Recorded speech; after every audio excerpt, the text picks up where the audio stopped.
बिस्मिल्लाहिर्रहमानिर्रहीम। अस्सलामु अलैकुम वरहमतुल्लाहि वबरकातुहू। उम्मीद है आप सब लोग खैरियत से होंगे।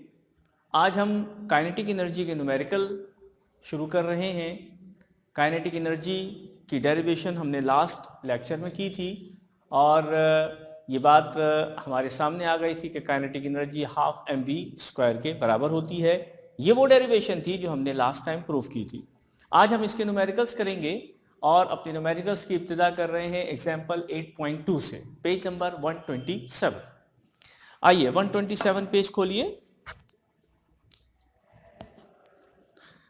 मैं इसको पढ़ रहा हूं, आप लोग भी मेरे साथ साथ जरा देखिए पेज नंबर 127 पे। A car weighing 19,600 Newton is moving with a speed of 30 meter per second on a level road. If it is brought to rest in a distance of 100 meter, find the average frictional force acting on it. बज़ाहिर इस question में कहीं पर भी kinetic energy का तस्करा नहीं है, बल्कि किसी भी एनर्जी का तस्करा नहीं है। लेकिन ये बात हमें मालूम है कि जब कोई बॉडी मूव करती है तो उसमें काइनेटिक एनर्जी पाई जाती है। चुनांचे हम इसी तनाजुर में इस बात को देखते हैं कि कार जब जिसका वेट जो है वो 19,600 है न्यूटन है, जब वो एक स्पीड से मूव कर रही है तो यकीनी बात है कि वो एक वर्क डन करती है। उस वर्क डन की वजह काइनेटिक एनर्जी है। उसके अंदर काइनेटिक एनर्जी स्टोर हुई, तभी उसने मूव किया और वर्क डन हमारे सामने आया। इसलिए कि work done is basically the form of energy, इसलिए कि वो दोनों इक्विवेलेंट होते हैं। सिचुएशनली काइनेटिक एनर्जी के बराबर है इस वक्त। तो हम यहां पर सबसे पहली चीज जो यहां पर दिखाना चाह रहे हैं वो ये कि ये कार है जिसका वेट 19,600 न्यूटन है, जो कि नीचे की तरफ एक्ट कर रहा है। एक इंजन की फोर्स है जो इसको यहां से आगे की तरफ मूव करा रही है और इसको एक स्पीड प्रोवाइड कर रही है 30 मीटर पर सेकेंड, जिससे उसने अपना डिस्प्लेसमेंट जो कवर किया वो था 100 मीटर का। फिर सवाल ये नहीं है कि काइनेटिक एनर्जी निकालिए, बल्कि सवाल ये है कि जो एवरेज फ्रिक्शन फोर्स है वो फाइंड आउट कीजिए। एवरेज फ्रिक्शन फोर्स जो है वो इसके ऑपोजिट होती है। जो आपने फोर्स लगाई इंजन की फोर्स उसके ऑपोजिट होती है, ठीक है। तो ये जो ऑपोजिट फोर्स है ये बेसिकली फ्रिक्शन फोर्स कहलाएगी। अब हम इसका यहां पर डेटा बनाते हैं। वेलोसिटी 30 मीटर पर सेकेंड, वेट 19,600 न्यूटन, डिस्प्लेसमेंट इसने 100 मीटर का कवर किया और ये जो स्मॉल एफ है ये आपको फाइंड आउट करना है। अब हम अपना जो सॉल्यूशन स्टार्ट करेंगे वो दो बातों पर मुश्तमिल होगा। एक तो काइनेटिक एनर्जी और एक वर्क डन। इन दोनों बातों को हम मिलाएंगे तब जाके हमारा ये प्रॉब्लम सॉल्व होगा। तो सबसे पहले in this case the car possesses kinetic energy which is given by ke equals to half mv²। अच्छा, अब दूसरी तरफ आ जाए। Also work is done due to this kinetic energy. इस काइनेटिक एनर्जी की वजह से जो वर्क डन हुआ है वो हमारे पास किसके बराबर हो जाएगा? वो काइनेटिक एनर्जी के बराबर ये वर्क डन होता है। और वर्क डन किसके इक्वल? F इंटू एस के बराबर होता है। हमें पता है कि वर्क का फॉर्मूला होता है F मल्टीप्लाई बाय एस, और इसी तरह काइनेटिक एनर्जी का फॉर्मूला होता है हाफ mv²। अब यहां पे एक बात और ये कि ये जो फोर्स यहां पर अप्लाई होती है, जो वर्क करती है, इस वक्त यहां पर वो फ्रिक्शन फोर्स के बराबर है, फ्रिक्शन फोर्स के इक्वल है। चुनांचे ये जो वर्क डन है ये आखिरकार किसके बराबर हो जाएगा? Small F multiply by S, और ये हो जाएगा हाफ mv²। ठीक है। अब ये तो हमें फाइंड आउट करना, ये रिक्वायर्ड क्वांटिटी है। एस हमें मालूम है, वी भी हमें मालूम है, लेकिन एम यानी मास हमें नोन नहीं है, ये मालूम करना पड़ेगा। अच्छा, अब दिया हुआ उन्होंने क्या है क्वेश्चन में? वेट दिया हुआ है।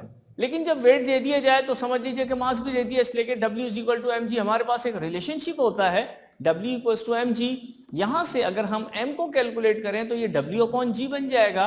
W की वैल्यू है 19,600, G की वैल्यू 9.8। जब इसको डिवाइड किया तो 2000 किलोग्राम इसका मास आ जाता है। ठीक है, कैलकुलेशन को समझिएगा। अब सब कुछ आ गया, इसको इक्वेशन 1, इसको हमने इक्वेशन 1 कह दिया था। ठीक है, इसको नहीं बल्कि इसको, ये F S equals to half M B square, ये हमारे पास इक्वेशन 1 है। इसमें सारी वैल्यूज मैं पुट कर रहा हूं। एफ की जगह तो एफ आ गया, एस की जगह 100 आ गया, हाफ अपनी जगह पे, एम की जगह जो वैल्यू हमने 2000 निकाली वो आ गई, वी की जगह ये जो वैल्यू यहां पर 30 मीटर पर सेकेंड दे रखी थी, ये 30 और इसका स्क्वायर। फिर उसके बाद जब हमने इसको क्रॉस मल्टीप्लाई किया तो ये 100 ला के नीचे डिवाइड में ले गए, और इस तरह से ये 2000 डिवाइडेड बाय 2, और फिर ये 100 भी नीचे आ गया, मल्टीप्लाई बाय 30 का स्क्वायर होता 900। ठीक है, ये सब कैंसिलेशन के बाद 10 मल्टीप्लाई बाय 900, 9000 न्यूटन इसका आंसर हमारे पास आता है। तो याद रखिएगा कुछ क्वेश्चंस ऐसे भी हो सकते हैं जिसमें काइनेटिक एनर्जी का लफ्ज ही ना आए, लेकिन उसको बाय सेंस पहचानना पड़ेगा, क्योंकि गाड़ी या कोई भी बॉडी, कोई भी ऑब्जेक्ट मूव कर रहा है तो उसके अंदर काइनेटिक एनर्जी पाई जाएगी। आइए अब एक्सरसाइज का एक क्वेश्चन और करते हैं ताकि इसको थोड़ा सा और हम स्ट्रॉन्ग कर लें।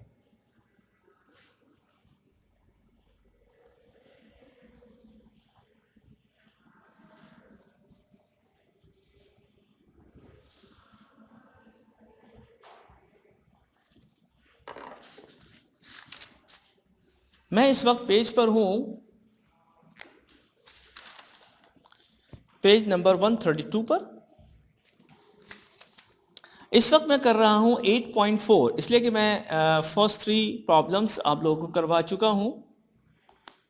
8.4, a boy of mass 50 kilogram on motor bike is moving with 20 metre पर second, what is his kinetic energy.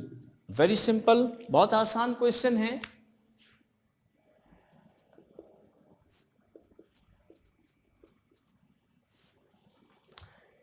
सबसे पहली चीज जो यहां गिवन है वो है mass of the boy 50 kilogram.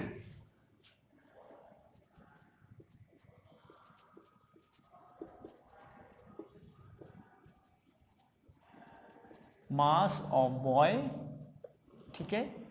उसके बाद फिर नेक्स्ट जो इन्होंने दिया हुआ है वो है उसकी वेलोसिटी 20 मीटर पर सेकेंड।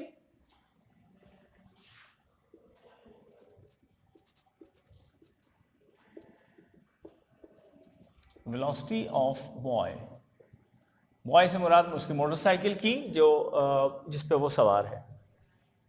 काइनेटिक एनर्जी आपको फाइंड आउट करनी है। सो फॉर्मूला है हमारे पास, since kinetic energy is equal to half M V square, और मैं समझता हूं कि आप ये कर लेंगे आराम से 20 स्क्वायर। ठीक है, तो ये हो जाएगा 50 divided by 2 multiply by 400 and that will be equal to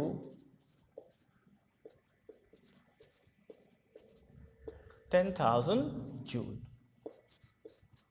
यानी इसका मतलब क्या हुआ? इसका मतलब ये होता है कि एक बॉय जिसका मास 50 किलोग्राम है और अगर वो 20 मीटर पर सेकेंड की वेलोसिटी से मूव कर रहा हो, 20 मीटर पर सेकेंड की वेलोसिटी से मूव कर रहा हो, तो इसके लिए उसको कितनी एनर्जी चाहिए होगी? 10,000 जूल चाहिए होगी। अच्छा, एक बात, ये बात जहन में रखिएगा कि 10,000 जूल उस बॉय की एनर्जी नहीं है, बल्कि जिस बाइक के ऊपर वो बैठा हुआ है, मोटरसाइकिल के ऊपर, उसको इतनी एनर्जी चाहिए, क्योंकि बाइक तो डेफिनेटली अपनी जगह पर एक इंजन ही के तौर पे काम कर रही ना, काम असल में उसी ने ही करना है। ठीक हो गया? अच्छा, इसी तरीके से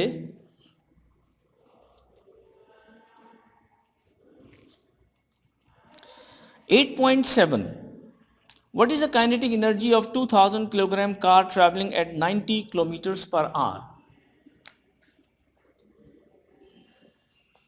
बहुत आसान सा क्वेश्चन है। 8.7 What is the kinetic energy of 2000 kilogram car? 5 दे दिया आपको, 2000 किलोग्राम, ठीक है। ये हमारे पास क्या चीज है, मास ऑफ कार। तो यहां पर हमें इसकी डिस्क्रिप्शन भी लिखनी होगी, ठीक हो गया। उसके बाद फिर 90 किलोमीटर्स पर आवर इसकी वेलोसिटी भी दे रखी है, 90 किलोमीटर्स पर आवर ये वेलोसिटी है हमारे पास। लेकिन अब इसको चेंज भी करना होगा। 90 multiply by kilo means 1000 divided by hours means 60 into 60। और ये जैसे ही आपने ये कैलकुलेशन की तो यहां पे मीटर पर सेकंड भी आपके पास आ जाता है, ठीक है।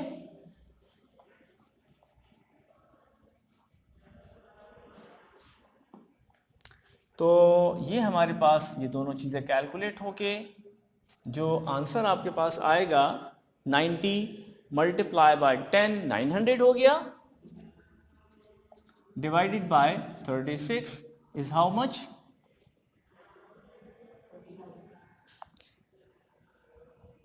25 मीटर पर सेकेंड, ठीक है। वेलोसिटी हमारे पास आ गई 25 मीटर पर सेकेंड। चुनाचे काइनेटिक एनर्जी आपको फाइंड आउट करनी है, तो अब यहां पे सॉल्यूशन लिखा और काइनेटिक एनर्जी का फॉर्मूला लगाएंगे, हाफ mv², ठीक है। इसको अब आप कर लेंगे। मुझे उम्मीद है कि ये इतना ज़्यादा मुश्किल काम नहीं होगा जो आपके लिए परेशान कुन हो। हमारा आज का जो नेक्स्ट टॉपिक है वो एक जो पोटेंशियल एनर्जी हमने आपको बताई थी उसकी एक छोटी सी डेरिवेशन है, जिसको करने के बाद पोटेंशियल एनर्जी के न्यूमेरिकल्स भी हम इंशाल्लाह करने की कोशिश करेंगे।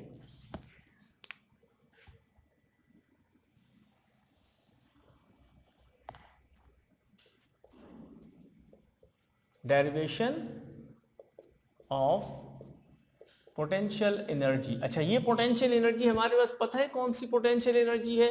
इसको हम कहते हैं ग्रेविटेशनल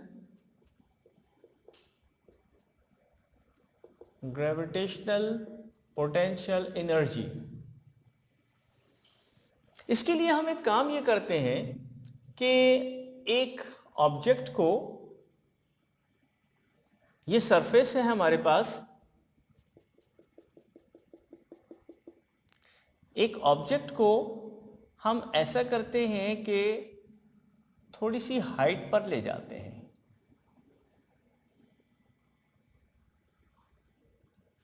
ठीक है। ये हाइट कितनी है? h हाइट है, यानी यहां से लेके और यहां तक, यानी यहां से लेके यहां तक जब हम पोजीशन A से पोजीशन B तक पहुंचाएं, इसको पहुंचाया है तो h हाइट तक पहुंचाया है। अच्छा, इस पे जो इसका मास है वो m है, डेफिनेटली इसका मास वही है, m कांस्टेंट ही है, जो नीचे था वही ऊपर भी है, ठीक है।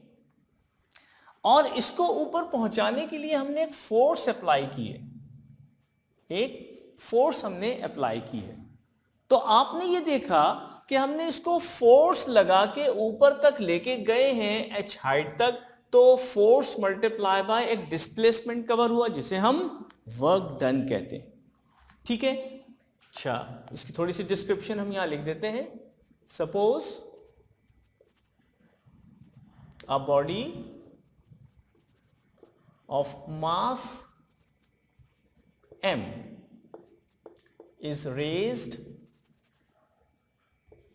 up to the height h. Then work is done which is given by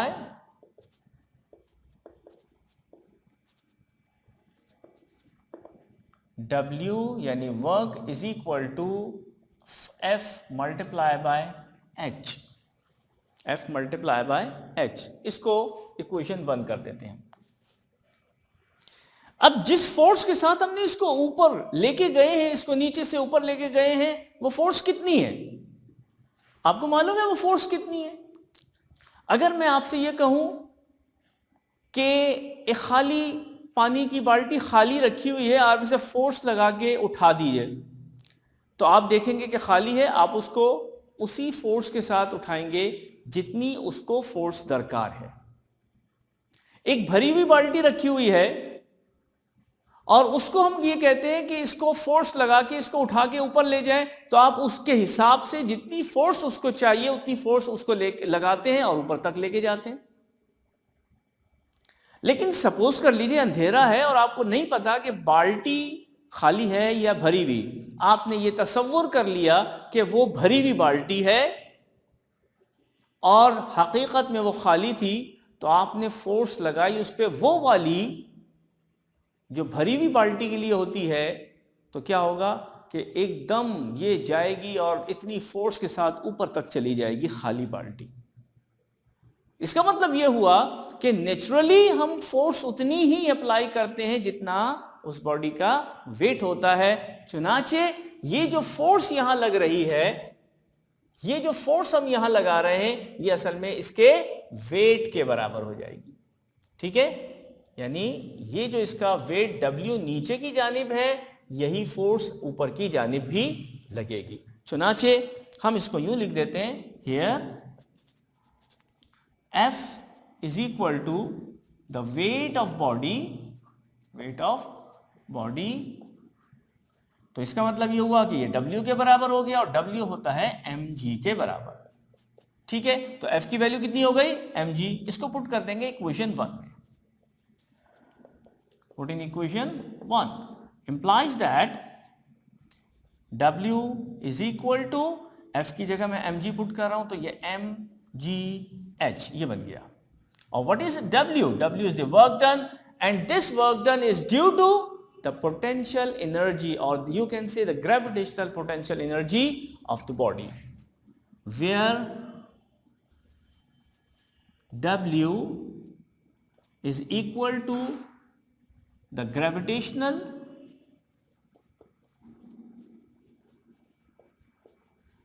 potential energy of the body. Hence, gravitational potential energy is equal to mgh।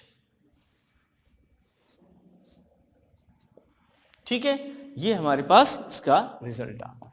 मुझे उम्मीद है कि ये न्यूमेरिकल्स और ये डेरिवेशन आपकी समझ में आई होगी। नेक्स्ट लेक्चर में इंशाल्लाह जो इसके रिमेनिंग न्यूमेरिकल्स हैं वो हम करेंगे। अल्लाह हाफिज़, अस्सलामु अलैकुम वरहमतुल्लाहि वबरकातुहू।